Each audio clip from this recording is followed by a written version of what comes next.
Good evening, Spurs fans. Sorry for the late post game thoughts video. I had to make dinner, obviously, but let's jump into it now. I'm gonna make this quite brief because I know people have to get up to go to work tomorrow. So first, I want to start off with Stevenson. Like that's a player that I, he's not touching San Antonio. I can tell you that. Now the broadcast was saying how well he played. I didn't see it. I didn't see it. What I see is a player who's looking to shine. He's looking to impress. He's trying so hard to impress that he's getting away from his game. Or if that is his game, then he's definitely. I think he's a selfish player. It's plenty of times I mentioned in old videos in the beginning of the summer league that he had players open. He's taking a shot on over two guys. Move the basketball. He made the end of the game more difficult than it needed to be. Serge Jabari Rice got the steal, passed it to him. I believe it was 1 second more than a game clock on the shot clock. He ain't hold it out. What he do? He attempted the three. For what? For what? It made no sense to do that. So he's just trying too hard to impress, and it shows out in this game. Now, a player like Sissoko, who I think had a brilliant game, and I don't want to say it because it's real early, and that's too much pressure to put on this kid. But Sissoko, he had he reminds me of a Draymond Green. He's a Draymond Green type of player. He kind of gives me Draymond Green vibes. Now, is he a good as defender as Draymond Green? No, he's not. But he's still young. But the guy got that. He just gives me Draymond Green vibes. He let the game come to him, unlike Stevenson, who forces shots. Sissoko let the game come to him. He's an excellent passer. He has an excellent feel for the game, and he's efficient. 60% from the field. He 8 rebounds, 6 assists, 2 blocks. He got 3 turnovers, but that's not good. We can't have 3 turnovers. But as you see how he does a little bit of everything. And I think he's a player that if he develops well, can be a Draymond Green like player. You know, it's not good as him, but he can do the things that Draymond do. He can get the rebound and push it up floor to initiate the offense. He excellent passing. He just got a great feel for the game. Bediako, I think always every time he got good minutes, he performed well. I think he showed himself out this summer league. I think he played really well. He has great length. He knows his way around the rim. I think if he doesn't find a spot in Austin with us, I think other teams going to be looking at him like that's a solid big right there that they can work with.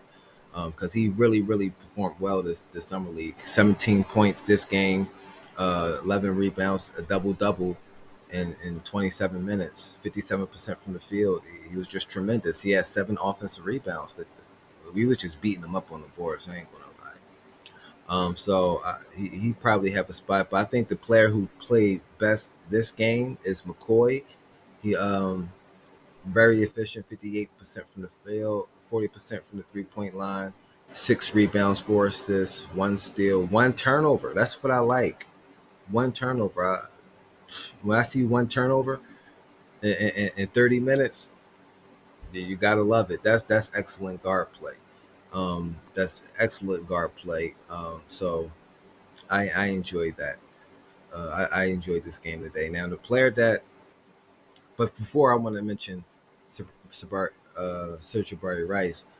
Carlton had played a decent game. He only had 9 minutes, but he was really decent.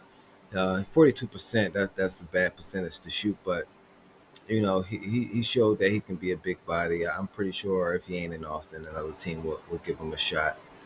But Serge Barry Rice is a player that I want people to pay attention to. He's an undrafted player. He's my steal potential. He got the potential to be a steal. The guy is energetic. He plays solid defense. I was watching him not just his on ball defense, but his off ball defense. And as you see, he got most of his steals playing that off ball defense. He got 4 steals today, so he's tenacious on defense. His one-on-one defense have to improve a little bit, but his effort on defense is tremendous. So Popovich love defenders. Popovich love a guy that can go out there and defend. Um, but also his shooting. Now he had a bad shooting night, but in college he was a decent shooter in college. So I don't expect him to shoot 16% from the 3-point line every single night. But from the field, he was 5 for 12, 41%. And remember, this is the second game because I didn't realize that the reason why he wasn't playing is because he had low iron. So they didn't clear him to play until recently. So he only had 2 summer league games. So that's unfortunate. So I can see why he had low minutes. Again, he only had 17 minutes. So but I think he'll be a tremendous player once he get in the rhythm of the games and stuff like that. I believe he'll be in Austin. Um, he under a 2-way contract, so he'll be in Austin. But I think he could be a potential steal when undrafted. And I know y'all as y'all watch today's game, y'all can see him pop out. Y'all can see his skills pop out. The way he can be a pick and roll ball handler. He can come off screens. He penetrate the defense. He has the skill sets on all three levels. So he's much more. I think he's a better offensive player than Blake Wesley is now. I think Blake Wesley is a better defender than he is, but I think Sir Jabari Rice is far along offensively than Blake Wesley. But hopefully he gets the time to to develop under us. I think he can be a potential steal. I got him on my steal alert. He's a steal alert player that we should keep an eye on. He had 1 turnover, 4 steals, like I mentioned. Uh, he's not really a distributor, but I would like to see him to get more assists. He only had 0 assists, 1 rebound, but he's a player to watch out for sure. But my player of tonight's game goes to McCoy. He was the most efficient, had a decent all around game. So that wraps it up for our summer league, and I can't wait for our next game, which is going to be in the preseason. So it should be exciting. It should be exciting. I can't wait to see the core group guys play together. I'm interested in how we're going to start the season.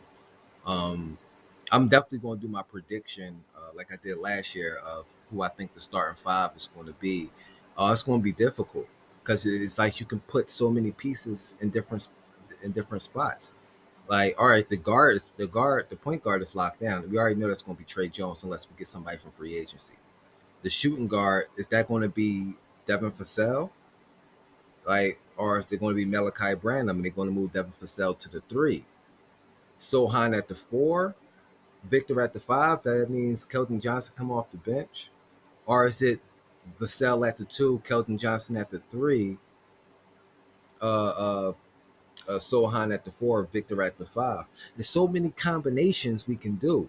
There's so many combinations, and it makes it more our bench to be a little bit deeper because now if you got Branham coming off the bench, you still keep that offensive power, and even though he defensively is not there yet, you still coming with that offensive power. We're not losing anything offensively.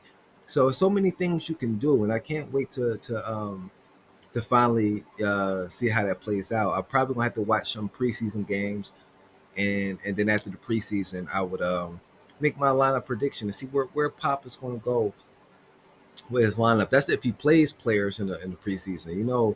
We like to rest players. You probably won't see much of Victor in the preseason. He probably play a couple, just like the summer league, play a couple games, and you probably let him rest for the summer league. And I mean for the preseason, and I'm okay with that because Victor is 7'5", and people who that tall usually have foot problems. And being that tall and having foot problems could cause issues. You don't want to keep running him into the ground. And we never seen people that big and move like that. Bobo is like that, and Chet Holmgren is like that as well. So it's good to let those guys get their reps. That's that big that can move like that, because running them into the ground in an 82 game season, you don't want to do that. Definitely on it on a guy like that. That's really going to be a centerpiece of our franchise. So I can't wait, man. Hopefully, this will be a good year. I can't wait to do my predictions. What I think we're going to, uh, how we're going to end the season. I still think our ceiling should be to make the play in, or at least sneak in to the playoffs. I think that's our ceiling. I mean, that's our ceiling. That means the maximum. So I'm not sitting here saying guaranteed playoffs. I'm saying that should be our ceiling. To sneak in the playoffs. If we do better, fine. But we have the players. Like, we won 30 games just past year. Um, we was resting a lot of players, and plus we was plagued with injuries, and then a primo situation. So we have players, and then when you add in Victor, well, if we can stay healthy and perform, I think we had a potential to sneak at least in the play in as the ceiling, as our maximum high this year. So I just can't wait. I just can't wait. I see y'all in another video if any more news come out, and like to hear from y'all, man. Make sure y'all comment y'all thoughts and what y'all think, how y'all think the summer league went, the players y'all looking at, the players y'all think will be a good asset, rather if it's a free agent or rather if it's somebody that's on the summer league team that stood out to y'all. Um, yeah, so let me know. Make sure y'all drop a comment, and hope everybody enjoy the rest of their Sunday evening. Or if y'all in bed, make sure y'all have a good night's sleep. Peace and blessings.